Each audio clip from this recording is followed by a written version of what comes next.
Salve galerinha, tudo bem com vocês? Pessoal, deixa eu falar uma coisa. Para encerrar esse módulo de sustentabilidade e a gente começar com um tema novo no próximo mês, eu vou jogar duas aulas que eu deveria dar separado em uma aula só, porque o tema da nossas aulas seria: é impossível combater o desperdício de alimento? E o que podemos fazer para economizar água? Quando chegar no final dos dois temas, vocês vão ver que eles estão intimamente ligados. Por isso eu quis dar essas duas aulas juntos, para vocês perceberem como isso está interligado. Se a gente usar o tema geralzão do nosso módulo desse mês, que foi sustentabilidade, todos os temas que a gente está usando estão interligados de uma forma ou outra, mas água e alimento estão colados. Vocês vão ver por quê. Vamos lá, pessoal, vamos lá. É possível, vou começar com esse daqui. É possível combater o desperdício de alimento? Vamos ver, pessoal. Para variar, como vocês viram em todos esses módulos de sustentabilidade, a gente vai ver uma reportagem antes de iniciar a aula. Vamos lá, pessoal.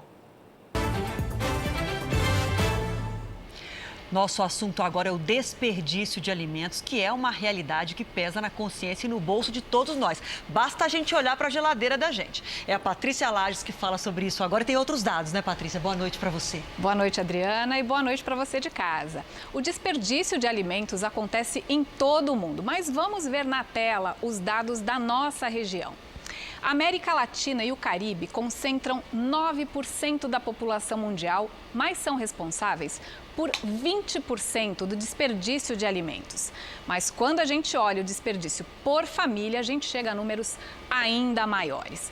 De acordo com uma pesquisa do Fundo de População da ONU, as pessoas chegam a desperdiçar 30% dos alimentos que compram. Considerando o preço médio da cesta básica no Brasil de R$ 445, significa que a cada cesta básica, mais de R$ 130 vão parar no lixo. É muita coisa, né, Adriana? Muita coisa. Rasgar dinheiro, literalmente, né? E a longo prazo, o peso disso no bolso é enorme, né?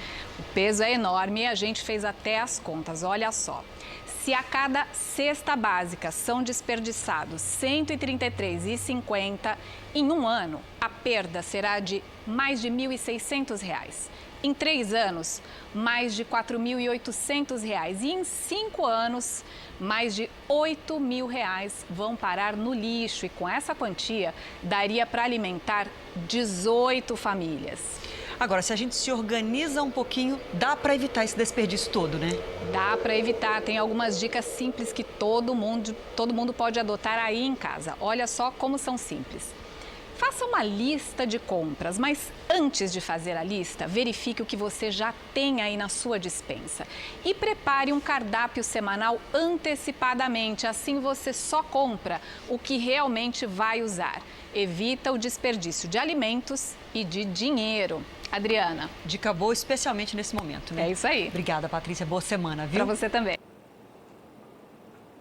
Pessoal, se a gente pensar, olha o que ela falou no início.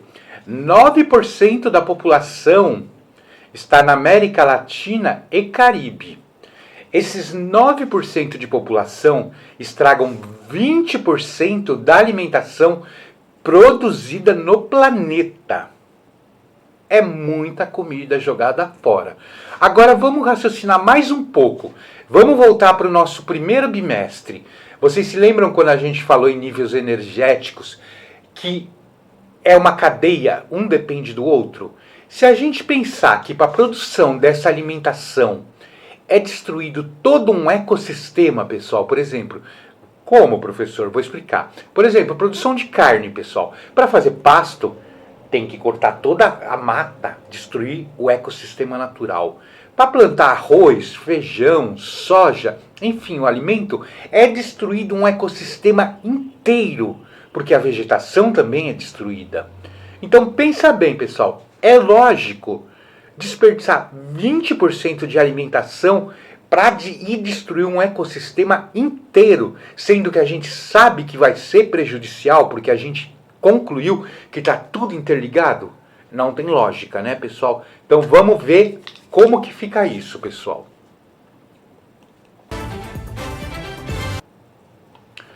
Colocar comida em excesso no prato e jogá-la no lixo, descartar cascas de frutas e legumes, fontes ricas em fibras ou armazenar de forma errada os ingredientes, essas são apenas algumas ações que contribuem para que cerca de 1/3 dos alimentos produzidos no planeta seja desperdiçado a cada ano. Segundo dados da Organização das Nações Unidas para a Alimentação e Agricultura, a sigla é FAO, pessoal, porque está em inglês.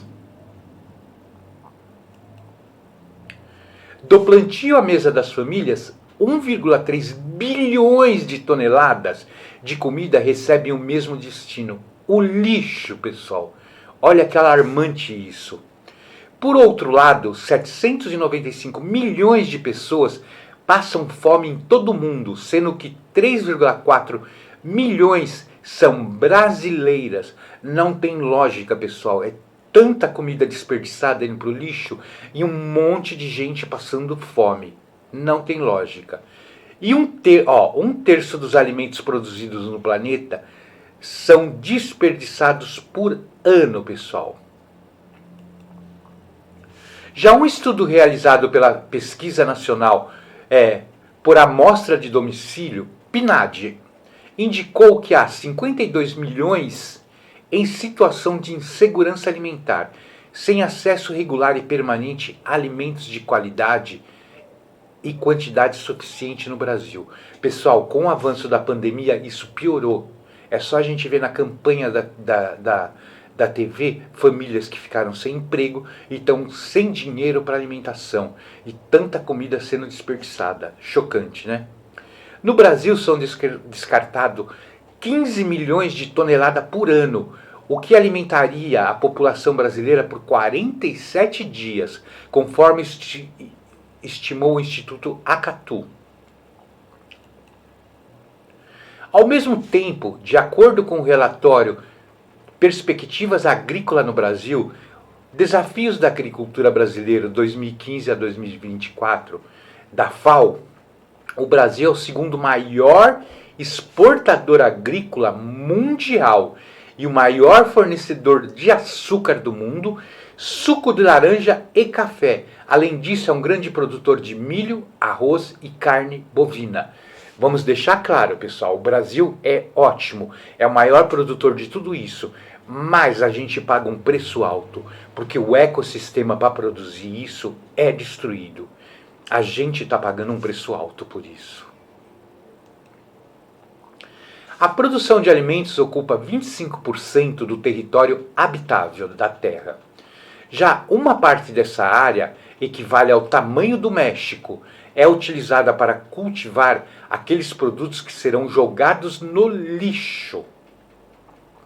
Essa mesma quantidade descartada causa a emissão de 3,3 bilhões de toneladas de dióxido de carbono por ano. Dióxido de carbono aumenta o aquecimento global, pessoal. Olha aqui aqui um resumo disso que a gente falou. 3,3 bilhões de tonelada.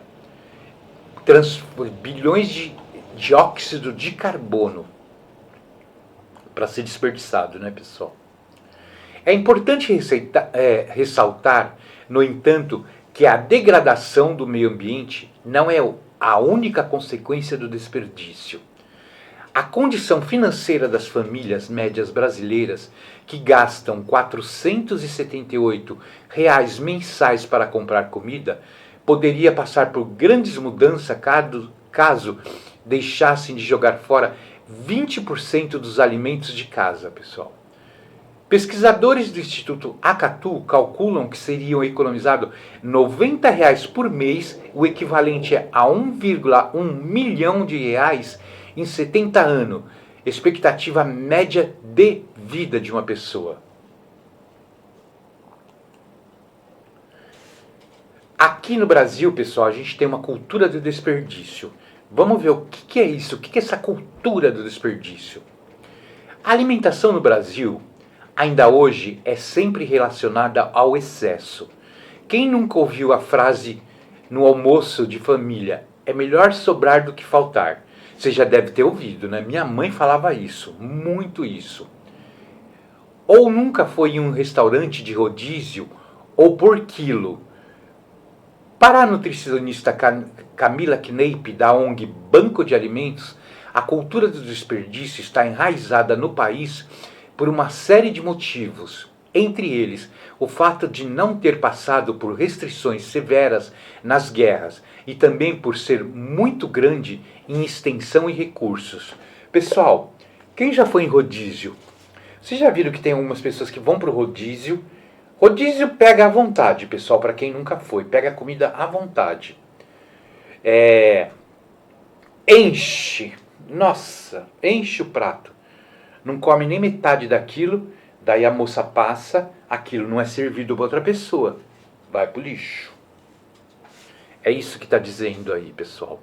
E a gente não tem, e a gente tem essa cultura de desperdício, porque o Brasil, a população brasileira, nunca passou por situações extremas, como guerra, ou, por exemplo, países que nevam, que, por exemplo, determinada época do ano não pode produzir alimento. Então, eles não têm essa cultura de desperdício. A gente tem, porque além de ser um país tropical, aqui dá fruta, verdura, enfim, todo ano tem colheita de tudo, pessoal, durante o ano inteiro. Então, vamos dizer, tem sobrando. Por isso que há a cultura do desperdício. Nunca... voltando para o parágrafo, porque eu me perdi, pessoal, desculpa. Vou voltar para o último parágrafo. Para a nutricionista Camila Kneip, da ONG Banco de Alimentos, a cultura do desperdício está enraizada no país, por uma série de motivos, entre eles o fato de não ter passado por restrições severas nas guerras e também por ser muito grande em extensões e recursos. Nunca parou para se pensar quanto a cultura de abundância é prejudicial, pessoal. Já está mais do que na hora de começar a refletir sobre a influência dessa questão nos recursos naturais, assim como no processo de produção, descarte, mão de obra, água, energia e emissão de gases carbônicos para o transporte desse alimento, pessoal. Olha as implicações. Segundo o estudo da FAO, a maior parte do desperdício no país ocorre na fase pré-consumo, ou seja, no plantio e no transporte. O que normalmente se dá pela falta de tecnologia, técnicas inadequadas e pouca estrutura nas estradas, pessoal. Ou seja, o desperdício já começa na plantação e o transporte, pessoal. Vamos ver as porcentagens disso. Fase de cultivo, pessoal. 33% de tudo que é produzido anualmente no mundo vai para o lixo. 54% nas fases iniciais do cultivo, passando por manipulação, pós-colheita e armazenamento, pessoal. 46% resultantes são perdidos nas etapas de processamento e distribuição e consumo, pessoal. Vocês veem que é uma cadeia que vai estragando tudo.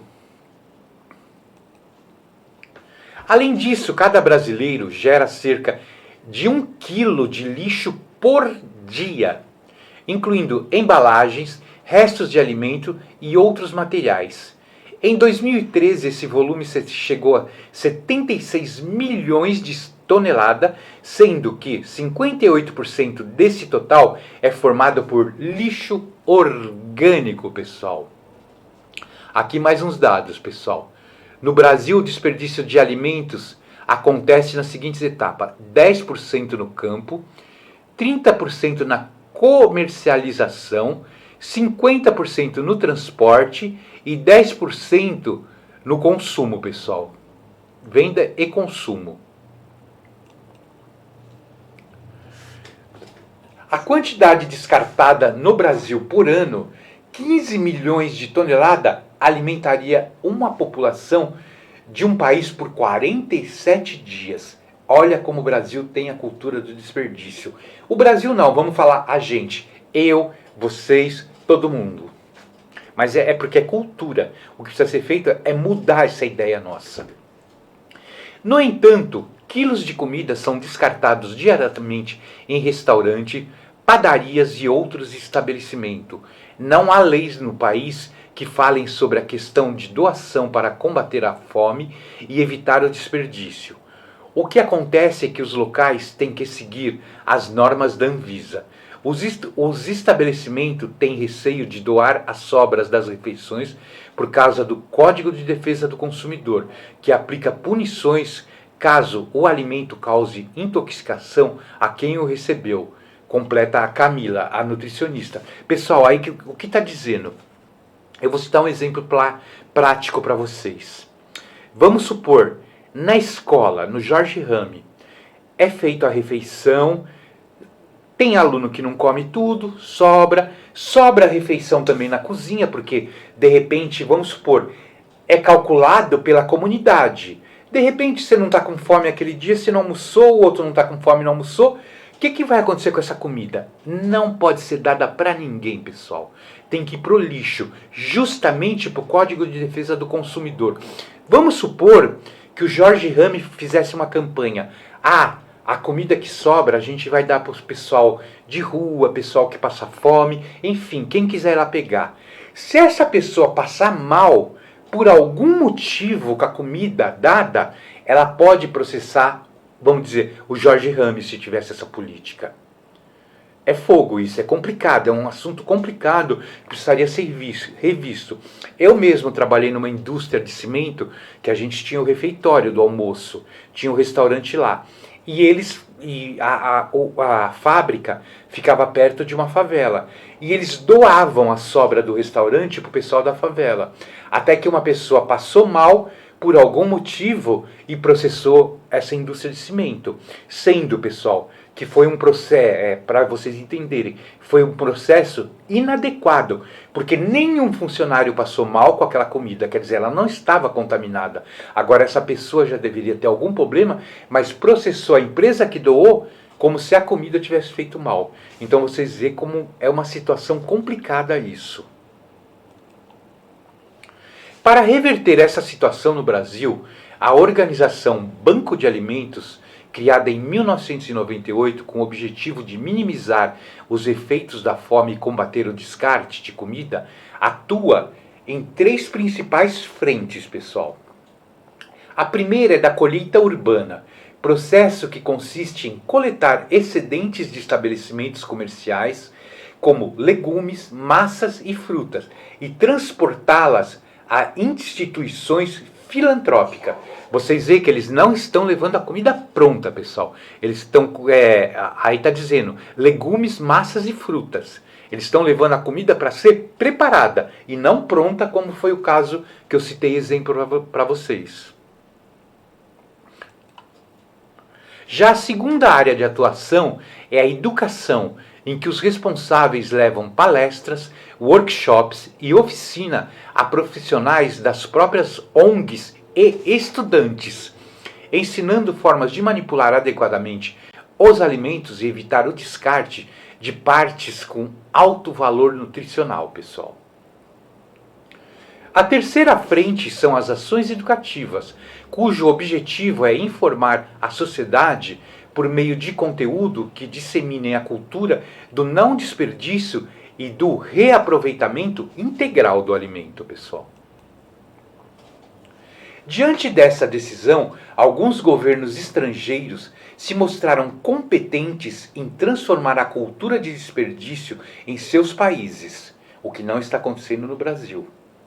A França, por exemplo, validou uma lei em que proíbe os supermercados de jogar no lixo alimentos que deixariam de ser comprados, sob pena de multa de 75 euros ou 272 mil reais, ou 2 anos e meio de prisão, pessoal.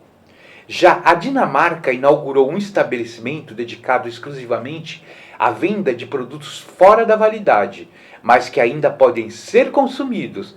Aqui no Brasil a gente não tem isso. A gente tem produtos em oferta chegando perto da validade. Eles colocam em oferta. Perdeu a validade, é jogado no lixo. Muitos supermercados são sacanas e trocam as etiquetas da validade, que a gente cansou de ver isso em reportagem de TV, pessoal. No Brasil, em meio a 7 projetos de lei, que visam a diminuição do descarte de comida, apenas o de São Luís do Maranhão, foi aprovado, pessoal. Tem 7 projetos, mas só um foi aprovado. O PL instruiu feirantes ao aproveitamento total dos alimentos não utilizados pelo comércio e estimula a redução de lixo orgânico nos mercados, pessoal. A importância de se conscientizar com isso, pessoal.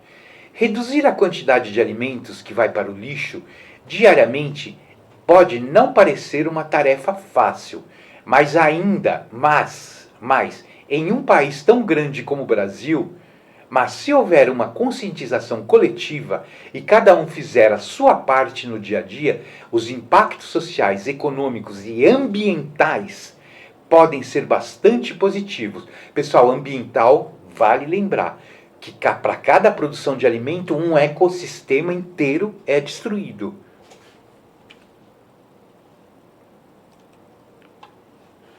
A nutricionista Camila Kneip afirma que, em primeiro lugar, é importante lembrar que há 2 formas principais para se evitar o descarte de comida. A partir do aproveitamento integral, que consiste em utilizar tudo o que determinado alimento oferece, como as folhas, talo, cascas, sementes de frutas e legumes, e por meio do reaproveitamento, ou seja, fazer uso das sobras de ingredientes e refeições, como, por exemplo, preparar um risoto a partir do resto de arroz que seria descartado, explica a especialista. Pessoal, muito comum, todo mundo conhece couve-flor? Aquele negócio assim, branco. Quando compra a couve-flor, a gente joga as folhas no lixo e só come a couve-flor. A folha da couve-flor é uma delícia e altamente nutritiva. Se a gente vai na feira, a gente vê aquele monte de caixote de folha de couve-flor que vai para o lixo. Provavelmente alguém leva e vai dar para porco, criação de porco, comer, essa coisa toda. Mas é um desperdício, porque a gente poderia estar usando aquilo como alimento para nós. Isso foi só um exemplo, pessoal. As práticas diárias criadas pela profissional do Banco de Alimentos trazem diversos benefícios aos consumidores, como a diminuição do lixo orgânico e dos efeitos prejudiciais ao meio ambiente, a economia de dinheiro e a melhora na qualidade nutricional da refeição por causa da diversidade de cardápio, pessoal. As partes não convencionais, como cascas e caules, têm uma concentração de nutrientes maior do que a gente geralmente come, pessoal. A casca da laranja, por exemplo, tem 6 vezes mais cálcio do que a polpa da laranja. Já as sementes em geral têm mais fibras do que a polpa dos alimentos, acrescenta Camila. Pessoal, um exemplo disso, eu experimentei esses dias farinha de casca de banana. Uma delícia! E tem mais nutriente do que a própria banana. Já o Instituto Acatu destaca que outra ação relevante para reduzir o desperdício de comida é sempre fazer um planejamento prévio das compras. Procuramos dar dica, isso é o que eles falam, pessoal. Procuramos dar dica para a mudança de hábito das pessoas, como por meio de compras coletivas entre vizinhos, amigos e familiares. Olhar o que tem em casa antes de ir ao mercado e chegar às datas de validade dos ingredientes. Aponta Gabriela Yamaguchi, gerente de comunicação da instituição, pessoal.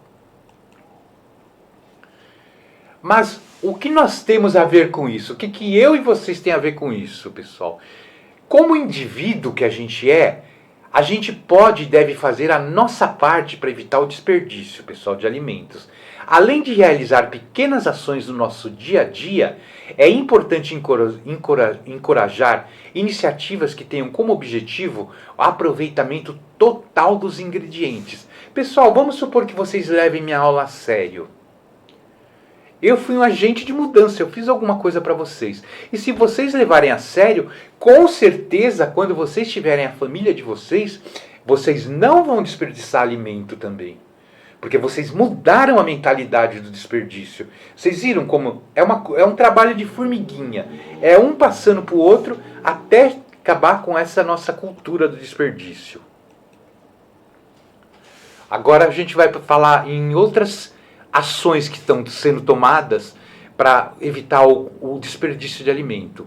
O chefe italiano Massimo Bottura, da Osteria Francescana, restaurante classificado como o melhor do mundo pelo ranking do World Best 50 Restaurantes. É um exemplo nesse cenário, junto com David Hertz, fundador da ONG Gastromotiva, e o jornalista Alexandre Forbes. Ele idealizou um empreendimento completamente diferente do seu conceituado restaurante em Modena, da Itália. Pessoal, ele é italiano, tem um restaurante lá e criou um restaurante aqui no Brasil.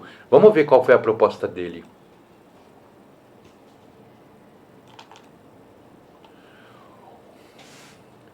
O nomeado de refeitório Gastromotiva é localizado no Rio de Janeiro. O estabelecimento faz parte de uma proposta que visa alimentar a população menos favorecida do bairro da Lapa. As refeições são preparadas com sobras de comida e desde agosto desse ano são servidas no almoço com preço indefinido e no jantar gratuitamente, pessoal. E não são só os chefes estrelados que realizam boas ações como esta. A CEAGESP, pessoal, CEAGESP, para vocês saberem, é Companhia de Entrepostos e Armazéns Gerais de São Paulo. Ela fica lá por perto da Lapa, para aqueles lados lá, para lá. O que é o CEAGESP aqui? Todos os produtores em volta de São Paulo têm o chamado Cinturão Verde. Nesse Cinturão Verde, eles fazem as alfaces, as hortaliças que a gente compra na feira. Saindo desse Cinturão Verde, eles levam para CEAGESP. Lá, o feirante vai lá e compra e traz para a feira. Isso é a CEAGESP. É um centro de distribuição de alimento. De venda de alimento, né? Então vamos voltar nisso. A CEAGESP, Companhia de Entrepostos e Armazéns Gerais de São Paulo, conquistou o prêmio Selo Benchmarking Legítimos em Sustentabilidade de 2016, considerado um dos mais importantes do país por criar uma companhia com o objetivo de reduzir o desperdício alimentar e promover a solidariedade. Interessante, né? Esse prêmio num lugar que distribui alimento. O programa Reduzindo o Desperdício promove a doação de ingredientes que não seriam vendidos, mesmo sendo inadequados ao consumo, para entidades assistenciais. Assim auxilia na preparação das refeições diárias dos atendidos, pessoal. De qualquer maneira, a CEAGESP ainda contribuiu com a grande quantidade de alimentos descartados no Brasil. Ao se deparar com o tamanho do problema na instituição, Daniela Leite resolveu tomar uma atitude e lançar o Comida Invisível, pessoal. O projeto surgiu de uma indignação. Fui com meu filho no CEAGESP comprar frutas mais maduras para fazer geleia e nos deparamos com um enorme desperdício. Pilhas de frutas jogadas nas caçambas ou em frente do box, ela conta. Junto com Flávia Vendramin e Sérgio Inácio, os três resolveram criar um projeto para conscientizar o público sobre os males do desperdício. Eles produzem uma série de vídeos que incentivam as pessoas a enxergarem o consumo de outras maneiras. Além disso, a iniciativa também conta com a distribuição de geleias preparada com frutas que seriam jogadas no lixo, comprovando que um alimento que seria descartado ainda pode ter sabor, qualidade e utilidade, pessoal. Outro destaque é o food truck, que além de proporcionar uma experiência gastronômica ao público, oferece dicas sobre o desperdício. Os ingredientes usados na receita da edição, realizada em julho deste ano, foram doados pelo Banco CEAGESP de Alimentos. Todo o lucro arrecadado pela ação será investido em campanhas com o mesmo intuito. Para nós, a raiz do desperdício está no fato de que perdemos a conexão com a natureza, nos tornamos controladores e não parte dela. Isso muda o nosso referencial de vida, finaliza a Daniela, que foi lá no CEAGESP, pessoal. Todas essas iniciativas servem como fonte de inspiração. Ao conhecer a trajetória e o objetivo de cada uma delas, é importante que os consumidores percebam a importância da comida e voltem a se sentir responsáveis pelo alimento que vão para o lixo, pessoal. Beleza, pessoal? Voltando, ficou bem claro para vocês? Daí, pessoal, vocês lembram que a primeira aula sobre sustentabilidade era como deixar a escola mais sustentável e vocês fizeram um monte de sugestão? Então, a semana que vem eu quero fazer uma live com vocês para a gente encerrar de vez esse tema e eu anotei as sugestões gerais de vocês que eu vou comentar. Ninguém falou em, por exemplo, aproveitar o alimento desperdiçado numa composteira, fazer horta orgânica dentro da escola. Por isso, eu achei legal falar sobre desperdício de alimento, porque na escola há o desperdício de alimento e ninguém tocou nisso, pessoal. Mas só comentando, na verdade não é uma crítica nada, mas ninguém lembrou. E é um assunto relevante para ser lembrado, né? Vamos lá, vamos continuar com a nossa aula, pessoal. Agora a gente vai saber o que podemos fazer para economizar água, pessoal.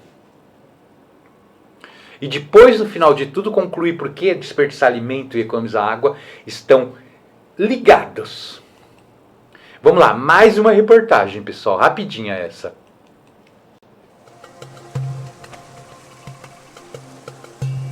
Quanto se usa de água para produzir alimentos, bens e serviços que consumimos no dia a dia? Você já parou para pensar nisso? Em 2002, um professor de gestão de recursos hídricos da Universidade Twente, na Holanda, Arjen Hextra, pensou e criou o conceito da pegada hídrica. É um indicador de toda a água usada durante a elaboração de um produto. Água da superfície, do subsolo, água da chuva e até a água dispensada após o processo produtivo, o resíduo, o esgoto. Quais os insumos que são importantes para produzir, por exemplo, 1 litro de refrigerante. Então é preciso considerar o açúcar, é preciso considerar os fertilizantes e aí olhar ao longo de toda essa cadeia produtiva o quanto de água foi necessário para produzir 1 litro de alimento, 1 quilo de alimento. Coordenador do Programa de Água para a Vida do WWF Brasil, Samuel Barreto, esclarece que a pegada hídrica ainda se baseia em números globais, que precisam ser refinados de acordo com a realidade de cada região, de cada país. Mas os primeiros indicadores são de assustar. Preste atenção nestes exemplos. 1.500 litros de água para produzir 1 quilo de açúcar refinado. O dobro, 3.000 litros de água para fazer 1 quilo de arroz. 15.500 litros de água para 1 quilo de carne bovina chegar ao supermercado.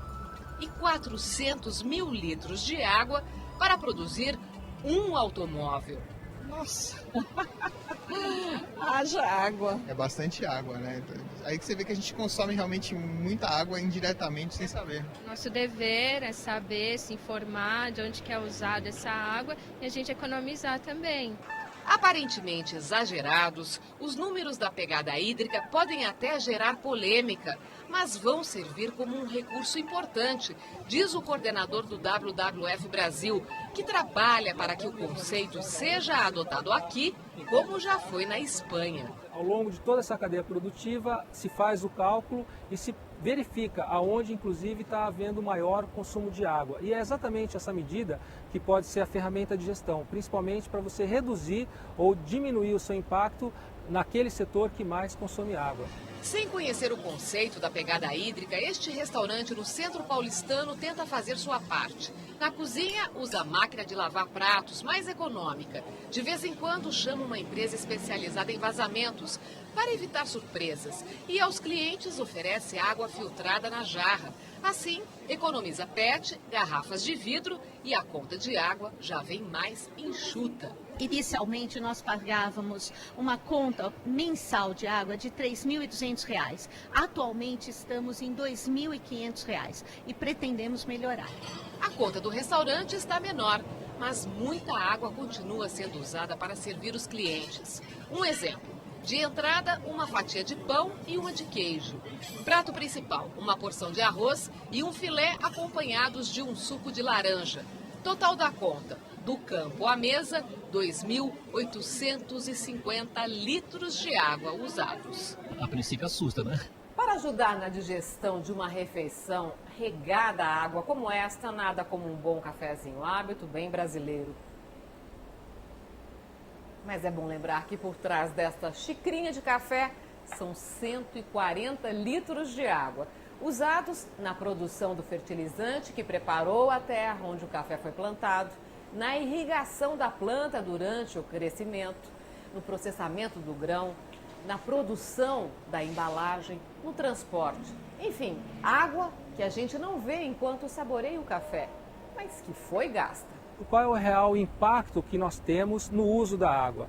Ninguém quer com isso, diz o coordenador do WWF Brasil, que as pessoas deixem de consumir, de produzir, e sim que todos usem a água de maneira responsável. É possível inverter essa tendência de mau uso promovendo boas práticas. E nesse caso da pegada hídrica, inclusive, ele ajuda do ponto de vista econômico, porque na medida que você promove um mecanismo mais eficiente, você está reduzindo perdas, você está economizando dinheiro, você está disponibilizando recursos para outras finalidades, seja para o abastecimento, seja para outros usos, seja para a manutenção da vida aquática no planeta.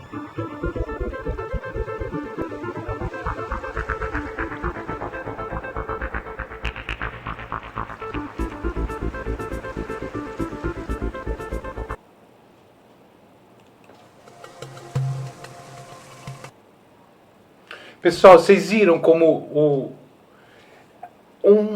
por exemplo, se a gente falar, vamos comer um bife, aquele bife que a gente está comendo, para produzir ele, usou 15 mil litros de água, pessoal. Destruiu o ecossistema inteiro. Então, por aí vocês estão vendo, lembra quando eu falei que uma aula tem ligação com a outra? Que o desperdício de alimento tem a ver com economia de água? A gente vai fortalecer essa ideia agora, mais ainda, pessoal. Embora a maior parte da superfície da Terra seja formada por água, apenas uma pequena porção, de fato, está disponível para as atividades humanas e para os demais seres vivos. Pessoal, 97, olha nesse gráfico, 97% da água que tem no planeta é salgada, ou seja, quase todo o planeta é formado por água salgada. 25%, aliás, 2% está nas geleiras, águas doce congelada. E 1% água doce acessível. Essa está em rios, em coisas do tipo lagos, essas coisas. As principais fontes de água doce para o consumo humano são os rios, os lagos e os lençóis de água, ou lençóis freáticos. O problema é que a distribuição da água doce no mundo é muito irregular. Boa parte dela está longe das áreas mais populosas. Por isso, a água é escassa em várias regiões do planeta. O Brasil tem em torno de 12% do total da água doce superficial, água de rios e lagoas do planeta. Também no Brasil, a distribuição de água doce não é uniforme, se considerarmos sua disponibilidade em relação à população. Isso quer dizer que há muita água em lugares e poucos habitantes, e vice-versa. Quer dizer, o que está dizendo, pessoal? Tem locais que tem muita água e pouco habitante. Tem lugar que tem muito habitante e pouca água. Isso é o que está dizendo o texto. Além disso, uma das maiores reservas de água doce subterrânea do mundo, pessoal, é o Aquífero Guarani, localizado a uma profundidade entre 50 metros a 1.500 metros no solo. Pessoal, olha no mapa. O Aquífero Guarani é a maior reserva de água doce do planeta. Olha, São Paulo está aqui. Se vocês pensarem bem, nesse momento a gente está sentado no maior aquífero do planeta. Eu e vocês. Porque ele está concentrado aqui no Brasil, nessa região aqui em azul. É a maior reserva de água doce do planeta. Aquífero Guarani. Também no Brasil, a distribuição de água doce não é uniforme, se considerarmos sua disponibilidade em relação à população. Isso quer dizer que há muita água em lugares com poucos habitantes e vice-versa. É o que falou naquele outro parágrafo. Por exemplo, pessoal, no Nordeste, a distribuição de água. Olha como tem muita água e pouca população. Nordeste, a mesma coisa. Sudeste, São Paulo. Aqui a gente tem uma população muito grande e pouca água, pessoal. E por aí vai. Se por um lado a quantidade de água doce disponível no mundo é pequena e sua disponibilização é desigual, por outro lado não é possível viver sem esse recurso. A água é usada para beber, cozinhar, para higiene corporal e limpeza. Tudo o que é produzido depende desse recurso.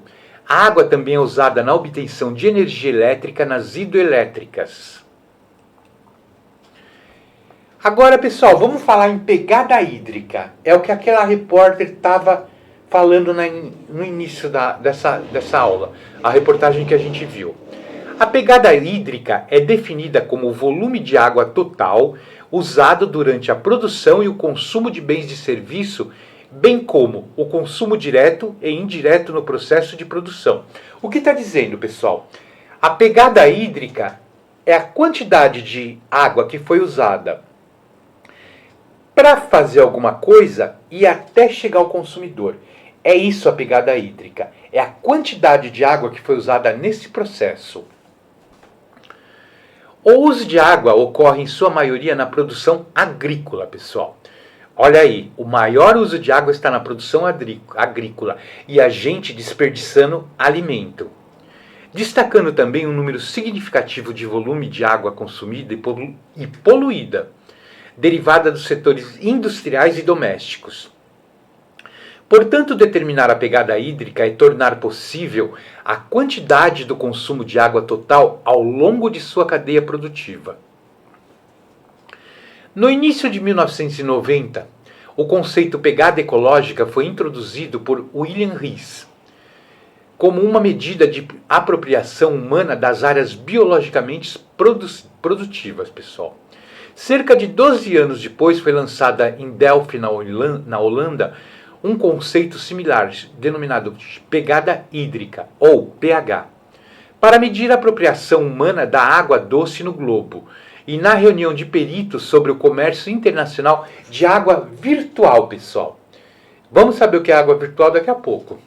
Muito embora ambos os conceitos tenham raízes e métodos de medição diferentes, em ambos aspectos, os dois conceitos têm em comum o fato de traduzirem o uso de recursos naturais pela humanidade. Eles fazem a conta dos recursos naturais que é usado pela humanidade, pessoal.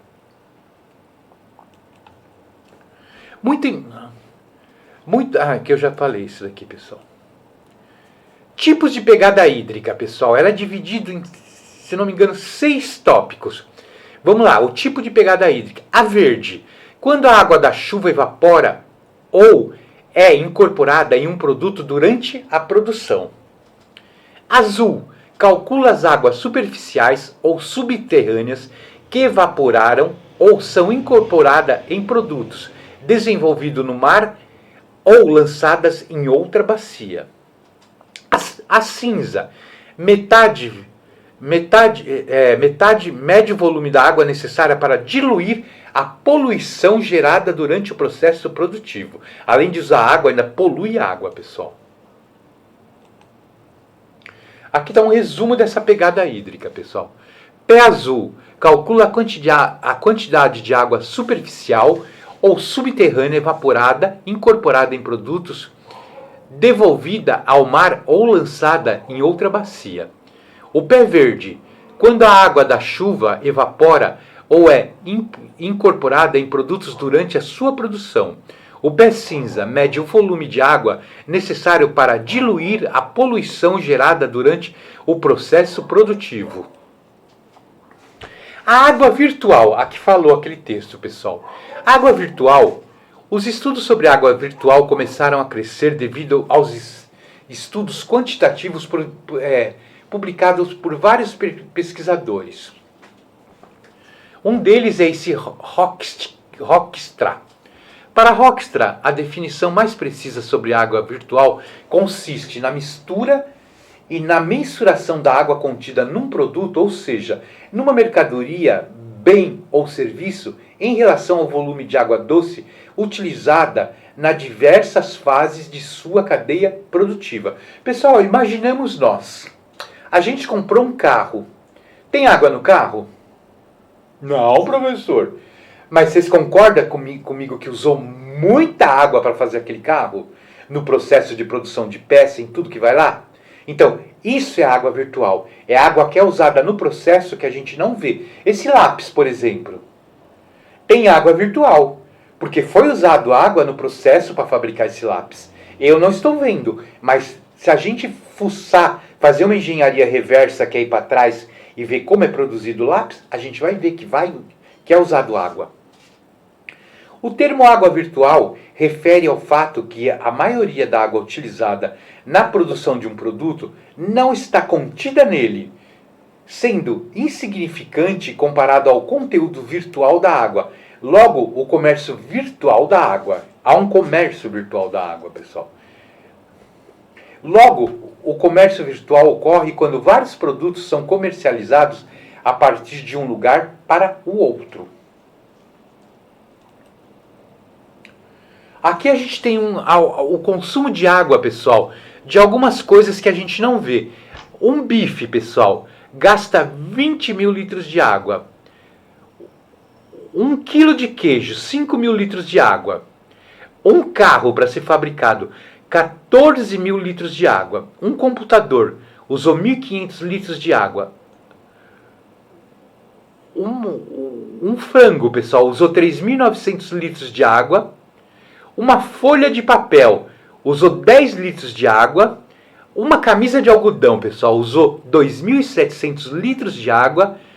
E uma xícara, 1 quilo de açúcar usou 1.500 litros de água. Pessoal, o quilo de açúcar é um pacotinho assim. Aquilo, para ser produzido, usou 1.500 litros de água. Isso é que é água virtual.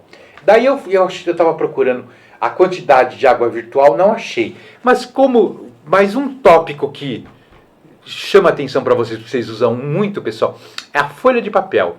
Vamos lá, vamos ver a água virtual usada numa folha de papel. Assim vocês vão parar de estragar papel e ficar fazendo bolinha de papel para jogar um na cabeça do outro. Vocês têm que pensar que cada bolinha de papel vocês estão jogando também 10 litros de água na cabeça do amigo. Ó, vamos lá, pessoal. Parte dos cadernos, bloquinhos de anotações, livros e em diversos outros itens, o papel é amplamente utilizado no dia a dia. Além de estar associado ao desmatamento, a fabricação de papel consome uma grande quantidade de água. Cada folha de papel usa até 10 litros de água, o que significa o consumo de 1.000 litros a cada 100 folhas. Pessoal, ou seja, um caderno de 100 folhas consumiu 1.000 litros de água. Um caderno de 200 folhas consumiu 2.000 litros de água. Se você pegar uma folha do caderno, fazer a bolinha e jogar na cabeça do amigo, você está jogando 10 litros de água na cabeça dele. Vocês viram o que é água virtual? E por que a gente tem que economizar? Repensar nossos costumes, pessoal. As principais vantagens com o conceito de pegada hídrica, pessoal, tem sido recentemente introduzido como importante indicador de consumo de água humano, na tentativa de minimizar os impactos ambientais. A água virtual tem sido uma solução parcial para os problemas de escassez de água, cujo conceito trata da importância que ocorre com os alimentos e produtos, tornando-os fonte de uma água alternativa, pessoal. Pessoal, é isso que eu queria falar para vocês. Vocês viram, quando a gente começou a falar do desperdício de água, a gente viu a quantidade de água que é utilizada para produzir alimentos. No início de aula, a gente viu quanto de alimento vai para o lixo. Então, lembra quando eu falei que esses dois temas estão interligados? Porque a gente desperdiça alimento que, para ser produzido, usa uma água potável gigantesca do planeta. Então, há um desperdício. Não tem sustentabilidade nesse modo de vida, pessoal. Era isso que eu queria que vocês fechassem. Beleza, pessoal? Então a gente fica por aqui com essa aula. Semana que vem, essa é a última aula de sustentabilidade, como eu falei para vocês. Eu quero fazer uma live no molde da Liveona, porque eu vi que vocês gostaram dessa forma, para a gente conversar sobre sustentabilidade, tirar dúvida, e eu quero a opinião de vocês sobre esse novo formato de aula, que vocês viram que eu mudei do bimestre passado para esse bimestre. É uma tentativa, é um teste, como eu falei no início do ano letivo. Na nossa live, eu estou aberto à mudança. Se vocês não gostaram, a gente muda. Se gostaram, a gente continua. E se quiser dar sugestão, a gente acata a sugestão. Beleza, pessoal? Então, fiquem com Deus. Álcool gel na mão, máscara. Cuidem de vocês e da família de vocês, pessoal. Um abração.